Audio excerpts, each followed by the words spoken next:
Hey, Tech Guide Ninjas here. Hope you're having a good day today. So today we're looking at how to delete Google Gemini chat history. So once you are inside your Google Gemini account, you can see all your chats on the left-hand side here. So the slower way to delete your chat history is to do it one by one. So next to each chat, you'll see the three dots. I can click on that and click delete to delete each conversation. If you want to speed that up a little bit, you can click on activity, which you can see just below your chats.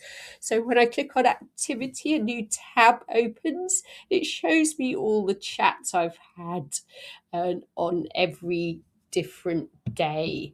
So what I can do, I can delete all the history of my chats by clicking on the delete button. When I click on the down arrow, I can delete my activity for the last hour, last day, all time, or a custom date range. So if that's what you want to do, if you want to delete all your chat history, go ahead and click on one of those.